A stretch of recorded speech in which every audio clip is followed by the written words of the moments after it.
So in total, they have sold roughly 7%, just 7% of their portfolio, and people are panicking that, okay, FII have sold everything, they have run away from India, they are never going to come back.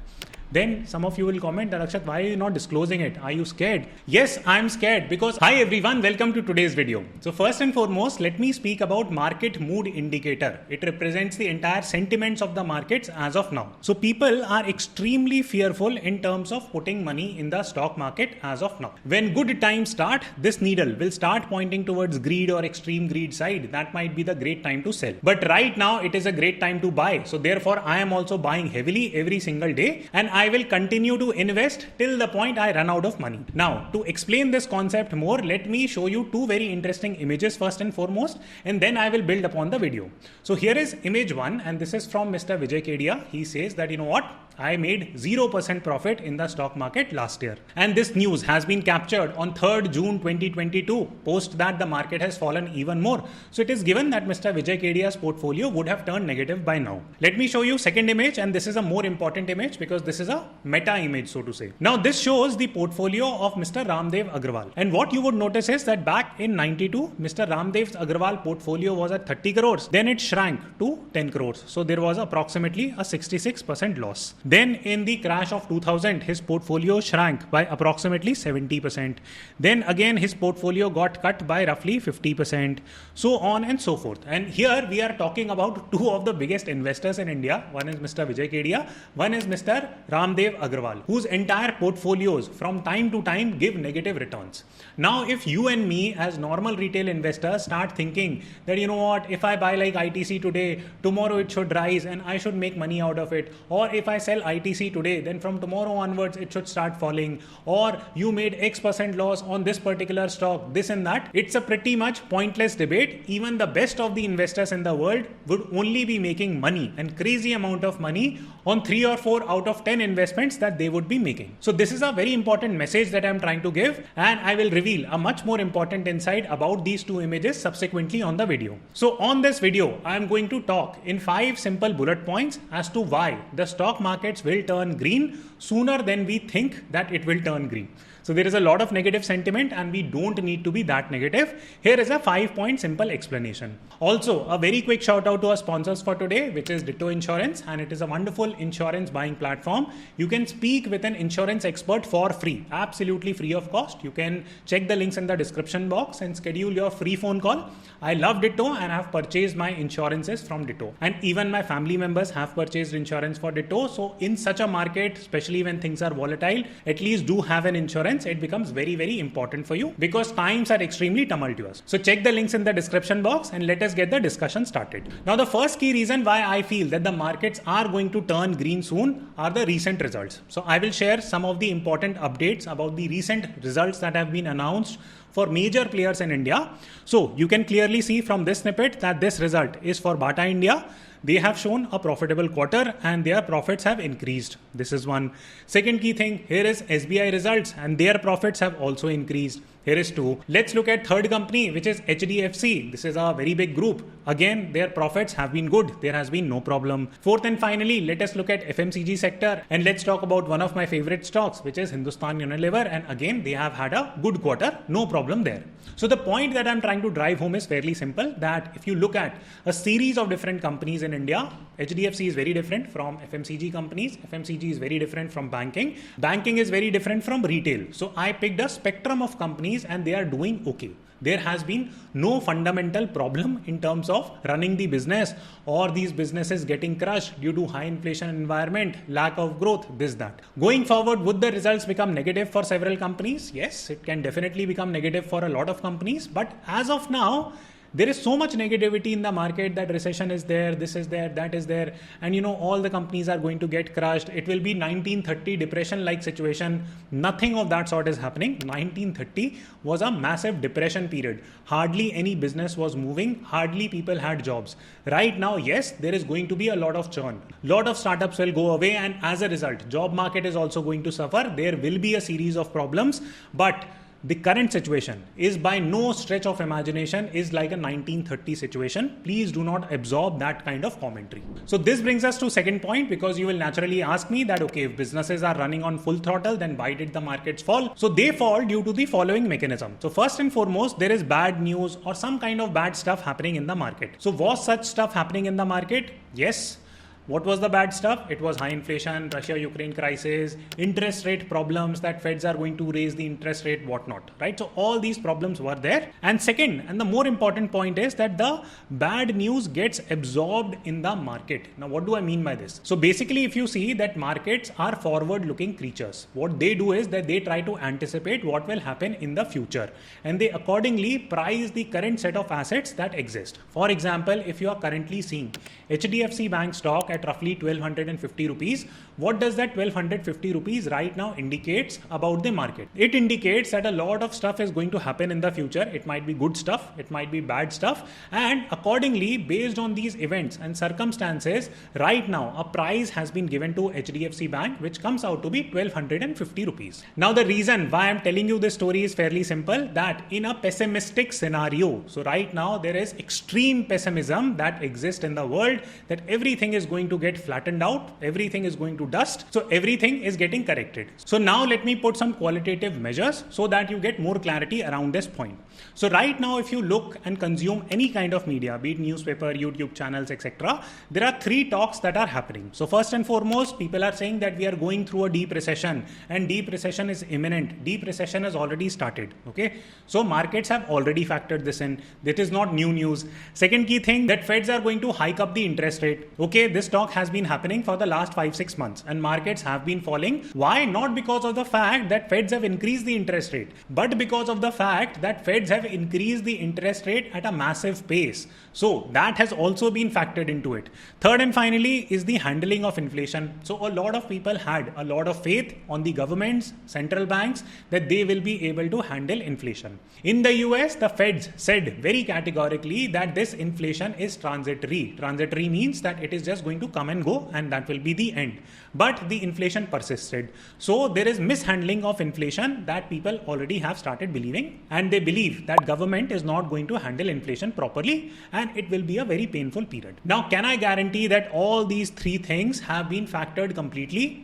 No one can guarantee, and therefore no one can guess the bottom of the market, but it is pretty given the entire negative sentiments, that all these three factors have been priced into the market already. So therefore you see companies like HDFC Bank, companies like Nestle, companies like Hindustan Unilever generating good results, and still their stock price is getting crushed. So that is the simple viewpoint, that we are being over pessimistic in the market right now, and markets have already integrated that into the price. So therefore you are getting things at a cheaper rate as of now. Is it my viewpoint that you should go sell your house and invest everything in stocks? No, please don't do it. Please work as per your understanding. I'm just telling you that what I'm doing. I'm investing and I'm happy to invest. Why am I investing it? Let me also show you graphically. So if you take a look at this 2008, if you are investing on this downward sloping curve, you will make money, but you will look extremely foolish, because you will come on YouTube video like me. You will give some commentary that, okay, you know what, I'm investing, and tomorrow people will say that, you know what, Akshat invested like yesterday, markets fell today.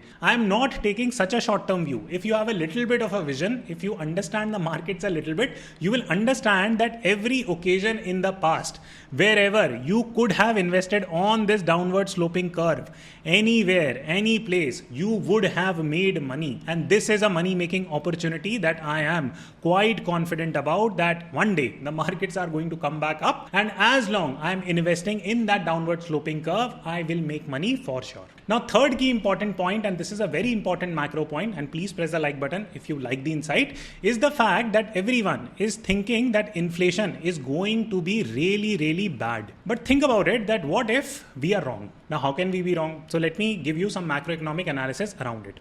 So this is what a supply and demand curve looks like, which outlines inflation. So basically, supply means this is the aggregate supply of things in the economy, and demand means this is the aggregate or total demand of things in the economy. And wherever these two graphs intersect, that gives you the price point.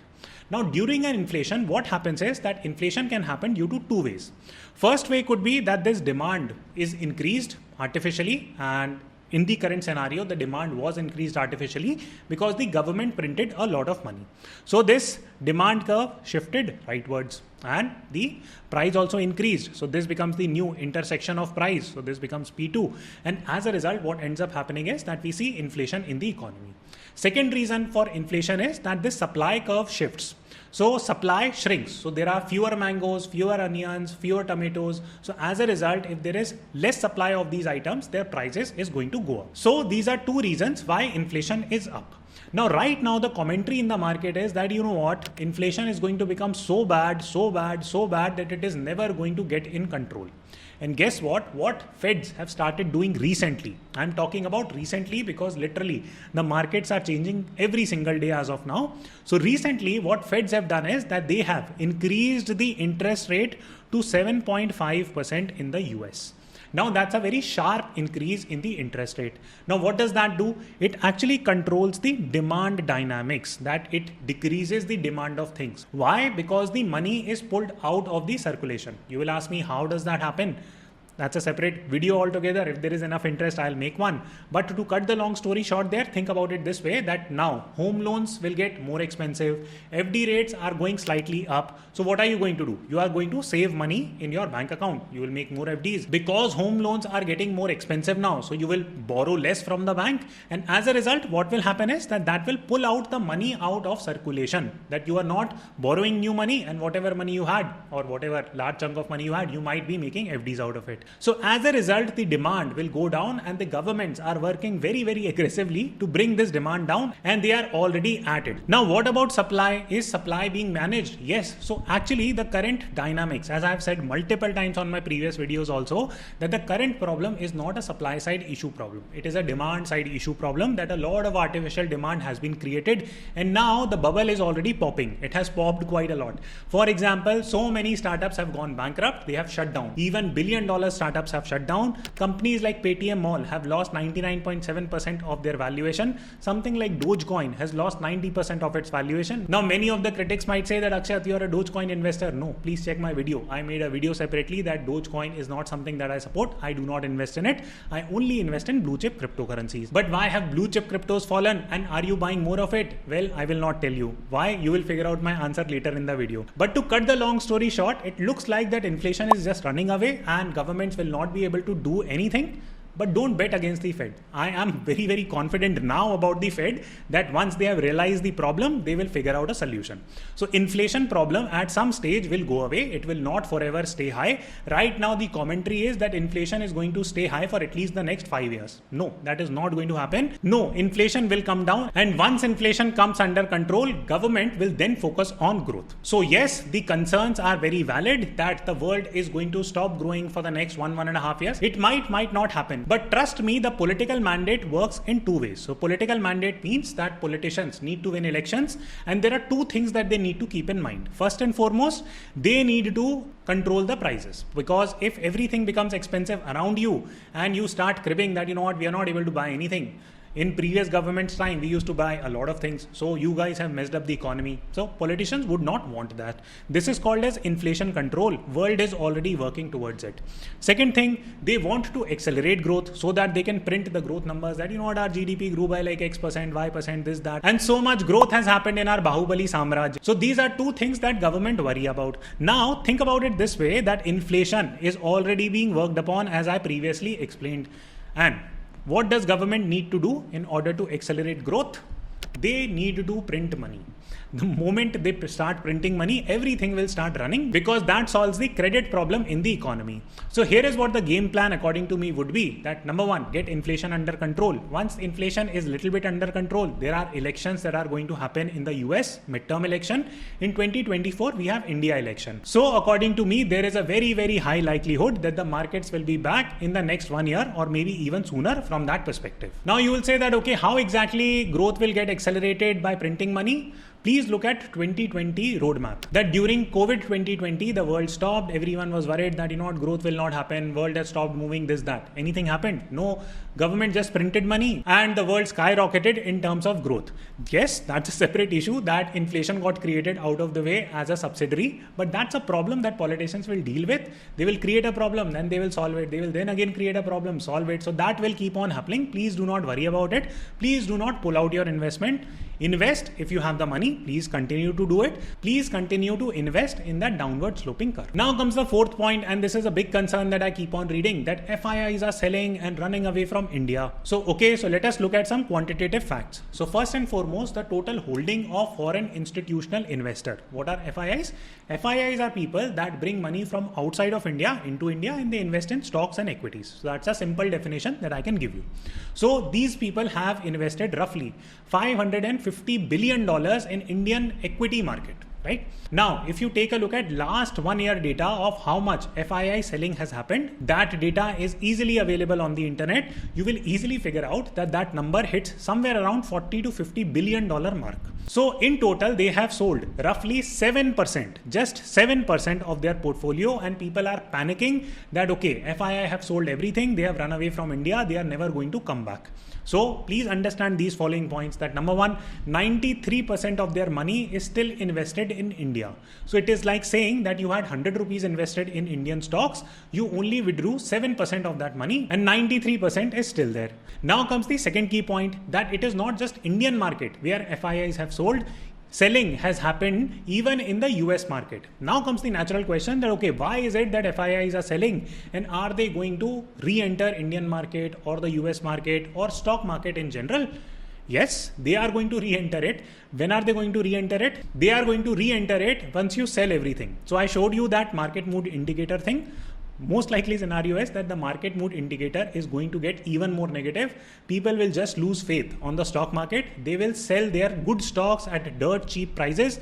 Guess who is going to buy those? FIIs are going to buy those, and once the stocks start running, then people will feel that, we are missing the bus. Then they will jump at higher prices. So this is the same model that plays out after every crash. So if you have no faith in terms of buying stocks when stocks are falling, you will not make money. It is as simple as that. Stock market investing or direct stock market investing might not be the place for you if you cannot afford to see your portfolio in red by even 10-15%. Yeah, so that is the simple message that I want to give out here. Now comes fifth and final point, which is around how stock markets are built. Stock markets are built to go up in the long term. That is the basic nature of the stock market. Can I prove it to you? 100% I can prove it to you. Here is the Nifty 50 chart. Now draw a straight line. It looks like this. What does that indicate is the natural course of stock market. It is designed to go up. You will make maximum profit if you are buying on these curves. This is a simple fact that is out there and which can be easily back tested. Now comes the natural question that, okay, fine, agree that the stock markets are going to go up, but when will they go up? Can you guarantee that? No, I cannot guarantee it. No one can guarantee it. So this brings us to the basics of stock market. I have been reading so many comments that, Akshat, you know what? In order to invest in the stock market, we have run out of cash. How did you run out of cash? Are you out of job? If you don't have a job, try doing something else. You will be able to make money. I am not saying this from a belittling point of view. So the word of the day is belittle. Let me know what does that mean. So I'm not saying this as a snippy comment. I'm saying it genuinely. Think about it this way, that majority of us would be having jobs. Therefore, we are investing in the stock market. Whatever money we are making in the job, have the strength or courage to invest in it.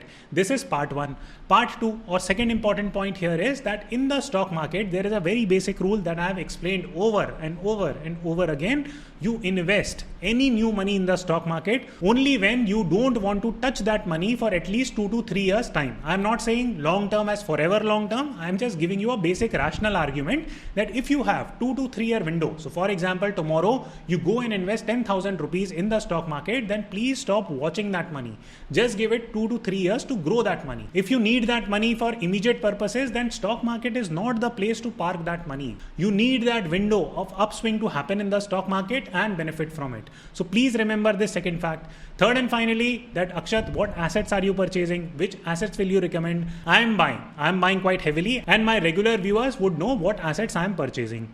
Then some of you will comment that Akshat, why are you not disclosing it? Are you scared? Yes, I'm scared because I become like a contrarian in a market where no one is purchasing and I'm the only one purchasing. If I start disclosing my assets right now, that what assets I'm purchasing on everyday basis, this, that, I will have a riot in the YouTube comment section. People will keep on throwing dirt at me that Akshat, you purchased this stock yesterday, it has fallen today by this percent, that percent. Who will stick their neck out when the market is so volatile? You tell me in the comment section which influencers have said that we are buying heavily in the stock market. I have been saying consistently for the last several days. Now, that is the reason why I showed you those two pictures at the beginning. That if investors like Mr. Vijay Kedia, if investors like Mr. Ramdev Agrawal, who are the top investors in India, their portfolio gets cut by 50% sometimes in the market, then who am I to stand in front of them? I am nobody in front of them. And why would I be sticking my neck out for individual assets? Here we are talking about the entire portfolio of two biggest investors in India. Their portfolio is getting crushed. And here if I start talking about individual stocks, people start making me accountable that Akshat, you talked about XYZ stock, ITC, you sold it. Tomorrow it went up, then I will have a riot because right now the market is extremely negative and people are just looking to shift blame on someone and I become an easy target. So why should I take that on my head? Now in passing, that does not mean that I will not be sharing anything because I have been quite vocal, I have been very direct, very honest with whatever I am doing in the market, I share it. But I will share it looking at the market sentiment. So there is no point in me being a lone soldier trying to fight a war with everyone. So that is not something that I am doing. I will give you broad points. From time to time, I will disclose some stocks. It is your prerogative if you want to invest, if you don't want to invest, if you feel that I'm making a mistake. It is my mistake to make, so I'm very much entitled to make those mistakes like everyone else, right? So I'm not saying it that, follow every recommendation that I'm giving, etc., etc. I've been in the market for long. I understand it. I have made a lot of money when the markets were going up. I was booking profit, and going forward, I'm quite confident about my strategies, and I would continue to invest as per my conviction. You please do the same. For serious learners who have been following me, who have been making notes, who study from my videos, you would already understand what type of stocks I am talking about. But yes, if there is enough support, I would make more videos around live investing and whatnot because I'm okay, right, in terms of taking a little bit of heat if it benefits you. But yeah, if you are a serious learner who has been learning from my videos, you would already know what type of stocks I invest in. You could consider picking up those stocks. And from time to time, I will keep on making important announcements. But yes, if there is enough interest and if people are able to understand the market dynamics, I'm happy to disclose my individual assets that I'm purchasing and selling. Very, very happy to do it. But yeah, important message is that people who have been watching my videos, you already know what type of assets I'm buying and selling. So thank you so much and I will see you soon. Let me know if you have any questions in the comment box.